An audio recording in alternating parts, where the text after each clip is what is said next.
All right, here we are. 2024 Triumph Scrambler 1200 XE, the off-road one. So this is my rider opinion, sort of a pros and cons review. Don't want to get too deep into the specs of the bike because I never actually really do. I prefer to get a feel about how the bike rides for me, my type of riding. So first things first, I ride a lot of the classics and the modern classics that we get on the channel. I'd have to say that this is my favorite Triumph Modern Classic. The engine on this bike is just so great. It's got so much power and it's got so much torque. It's got loads of rider modes. I found myself just sticking to the road mode because when I put it in sport, it's just so fast. Although the engine looks air-cooled, it's not. The radio's at the front there. She's a weighty thing. She comes in at 230 kilos, you know, which is up there, but I don't feel like when I'm riding it that it's a 230 kilo bike. And even when I'm riding it off-road, it still feels just like an all-adventure bike to me. So I think I'm just going to run you through the pros and cons front to back because that's the easiest. These brakes are excellent. I don't need anything else. The stopping power is very on-off, which suits my style of riding. You never feel like you need more brakes. Back's good too. Look at these rims, tubeless. Front wheel is 21 inch, back one's 17. 21 inch for a off-road bike is pretty standard, and this thing does feel really good off-road. I do like the mudguard on this. Some of the testers on the channel have been moaning about the mud that gets flicked up from the front wheel on the Triumphs, and they talk about wanting to put an extender on there. But when we took it off-road, I didn't find that there was an excessive amount of mud being flinged up to there. So yeah, you know, I might do an extension there if I own the bike, but yeah, didn't feel it was necessary for the type of stuff that we did. Front forks are excellent on this bike. 250 millimeters of travel, which is quite long.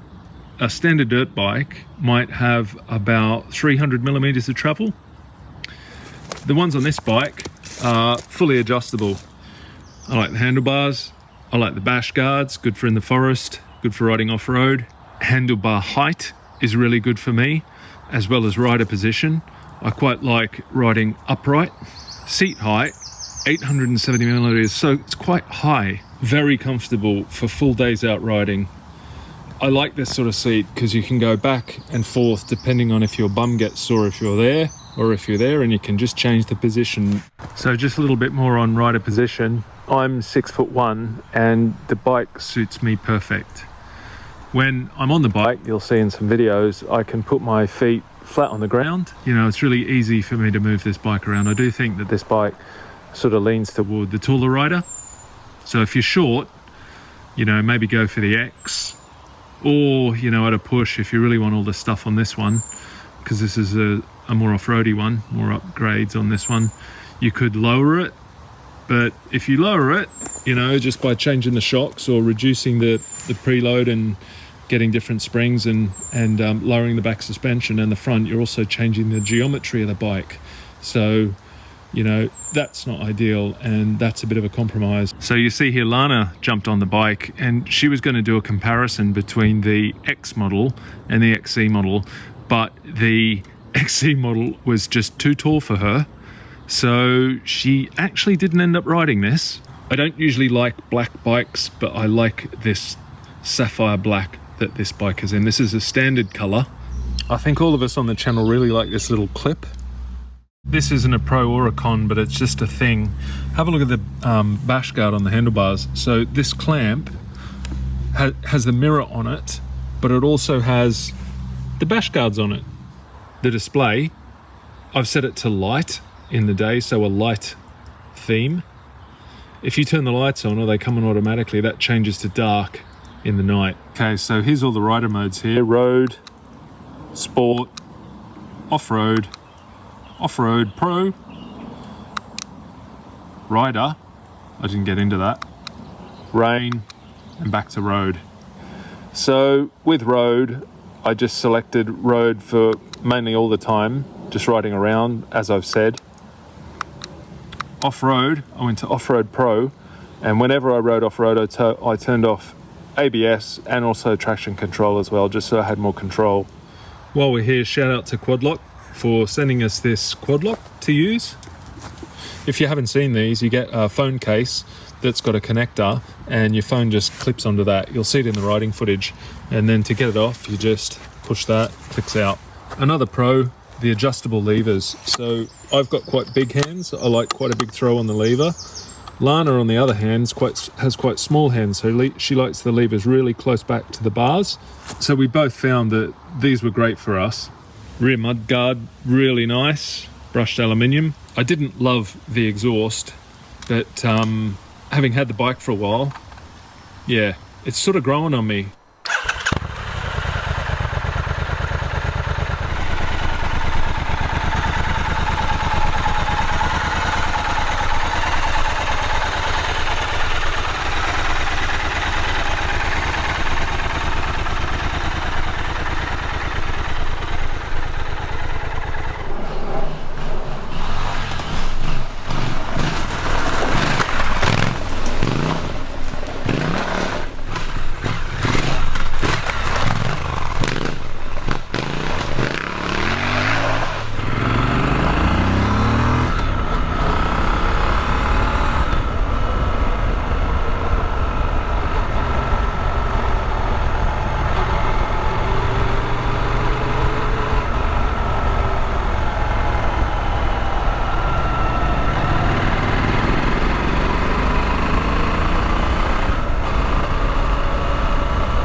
Onto the shocks, I really like them. I've bottomed out a couple of times, but I was riding when I bottomed out really hard. If I was to own it, I'd play around with the compression. I'd probably change the spring rates on the back just to suit my weight. I'm 95 kgs, and the bikes that you get these days are usually set up for maybe someone around 80, 85 kgs, like a standard rider. Play around with compression rebound. You've got settings here and also down here. I like the pillion foot pegs on this bike, but also what's really cool, if you don't want them, you can take them off if you want to try and reduce a little bit of weight. This is pretty cool. Under the seat, you've got these little tangs that come out, so you can loop your luggage onto that. And then they just clip back under here. It's really nice to see this. Worth saying that the build quality on the Triumphs these days is just everywhere you look. Such high quality components. A few other things I really like. Bash plate, good for off-road. Protects the frame rails and the engine. These sort of off-road style brake levers. Foot pegs. Comes with these sliders, so if you drop it going around a corner or something, you're not going to scratch the swing arm. So I think overall for my pros list, you can tell that I really, really like this bike. Right, so on to some cons. All right, we'll go back to the front just for something different. So if I was to own this bike, I would probably on day one take it off-road and scratch these rims. So although they're great for road use, being tubeless, I think I'm the type of rider who's quite rough on bikes, and if I was going to ride a rut, I know that that would be scratched, because all my normal off-road bikes have very scratched rims. So while we're at the back tyre, so when I got this, it looked perfect. So this is a standard tyre. I know people say, oh, just change the tyres on your bike if you don't like them, but I tend to keep the standard tyres on the bike until they wear out. I'm not really into just chopping and changing tyres just for the sake of it, just to take them off, put another set on. Bit of a waste, actually. What I did find when I rode this off-road, if this brake lever hits something or got some dirt in there, that would turn sideways. And then I'd need to reach down and do that just to put it right. Front tyre isn't as chipped out as the back one. Actually, hardly. But same again with the rims. The purists out there won't love this, Let's just have a look at where the USB charger is. Conveniently under the seat. So when you charge your phone, you got to put it in here and put it on charge. So you'd probably need to put a little rag or some bit of foam in there to keep your phone from rattling around. It's no big deal, because I suppose you can just chuck your phone in there when you want it to be on charge, and phones these days last ages, but it's nice to be able to charge it from the handlebars. So I don't really have that many more cons on this bike. I think it's a great bike. When you're riding it, it's got so much power and it's got so much torque. It's the easiest bike I've ridden recently to do overtakes on. If you see an overtake, you don't really have to second guess your gears. You just go and then overtake, and before you know it, you're in front of the car. This thing is nice and big. I am the sort of rider that actually visually looks behind me if I'm going to do an overtake. So sitting upright sort of suits that style. I do use my mirrors, but I would prefer to see with my own eyes what's behind me. So sitting upright helps me do that. So I'm just going to go through a few things that I do if I own this bike for myself. So as you've probably seen, this bike's got very good off-road ability.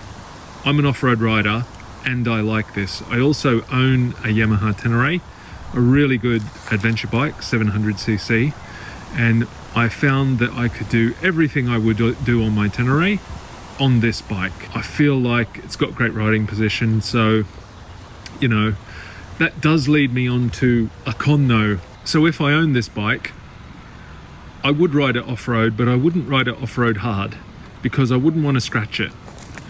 I wouldn't want to destroy that lovely tank. I wouldn't want boot marks all over my exhaust and my engine cases, and I wouldn't want chipped rims. So I'd probably ride it like people drive a nice four-wheel drive. And I'd use my off-road bike for riding off-road. One thing I forgot to mention was after Lana and I went out all day riding off-road, the ride home was about an hour and a half, and I did really appreciate the up-road riding position, the soft suspension, and the ability to move back and forth on the saddle to change my position of my bum. All right, there we go. That's about it. Just wanted to say thanks to Triumph UK for loaning us this bike to ride, and also the one Lana's been on, the 1200X. These are seriously great bikes, and if you like this style of bike and you're considering it, it's definitely one you should be checking out and going for a test ride on.